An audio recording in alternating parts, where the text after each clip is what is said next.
Good day, everyone. I am Reina Linchi Makasinag. Today, I will be discussing the Unit 6 Adolescence, Module 25, which is the cognitive developments of high school learners. Adolescence. Adolescence is a time for rapid cognitive development. At this stage of development, there is a decrease in ecocentric thoughts, while the individual thinking takes more of an abstract form. This allows the individual to think and reason in a wider perspective. Behavioral studies also show the development of executive functions, comprised by cognitive functions that enable the control and coordinations of thoughts and behaviors. Adolescence is a period where both cognitive and physical changes happen very quickly. This is the stage when young people start transitioning from childhood to adulthood. During this time, the brain develops rapidly, allowing adolescents to think more logically and understand more complex from abstract ideas.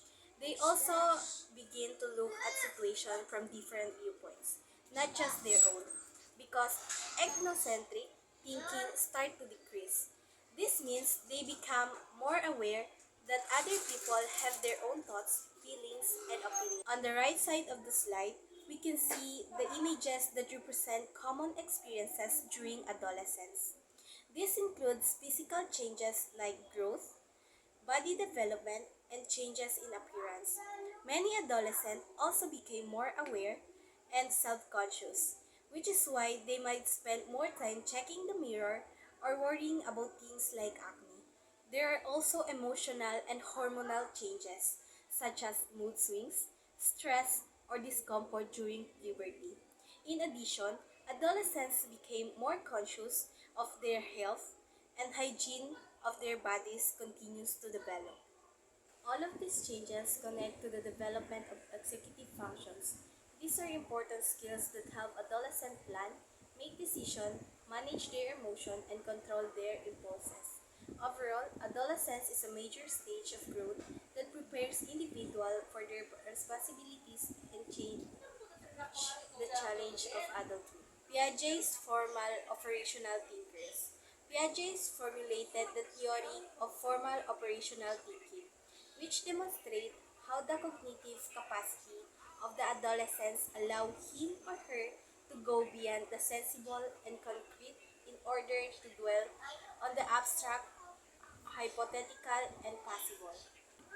In this slide, we are talking about Piaget's concept of the formal operational stage, which is the fourth and final stage in his theory of cognitive development. According to Piaget, adolescents at this stage gain the ability to think beyond what becomes more advanced, allowing them to explore abstract, hypothetical, and possible situations, not just what they can directly observe. We have the three major characteristics of formal operational thinker. First one, we have the propositional thinking, making assertion outside visual evidence and stating what may be possible in things not seen by the eyes. Second, we have the relativistic thinking, subjectively making an opinion on fact involving one's own bias, prejudice of distortion of facts, which may be either right or wrong. Third, we have the real versus possible, examining a situation and exploring the possible in terms of situation or solutions. Propositional thinking means that adolescents can make statements or draw conclusions even without direct visual evidence. They can think about possibilities and imagine situations that they haven't actually seen. Scientific thinking means adolescence begins forming opinions based on fact, but their viewpoints may be influenced by personal biases or beliefs. Their interpretation or information may vary, and they start realizing that some issues doesn't have clear right or wrong answers. And lastly, we have the real versus possible thinking.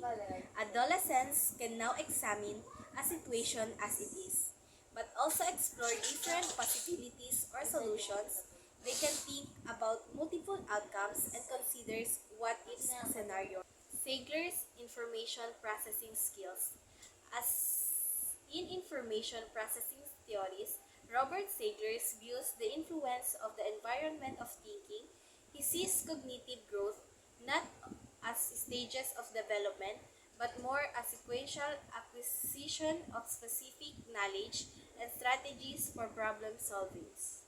Sagler explains that cognitive development doesn't happen in fixed stages, but instead through a gradual and continuous process where individuals continues acquires specific knowledge and strategies for solving problems.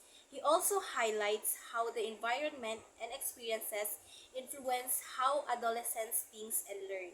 We have the three key concepts related to information processing. First, we have the metacognition. The second is overachievements, and the last is underachievements. Metacognition. The metacognition means thinking about your own thinking.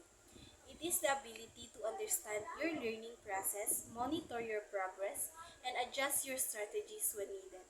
Example, a student notices that they understand lesson better when they write notes instead of just listening. So they start making notes regularly because they know it helps them learn. Second, we have the overachievements. Overachievements happens when a students perform better than what is expected based on their abilities or backgrounds. They often work very hard, stay motivated, and use effective strategies. Example, a student with average test score consistently get top grades because they study even night, manage their time well, and set high goals for themselves.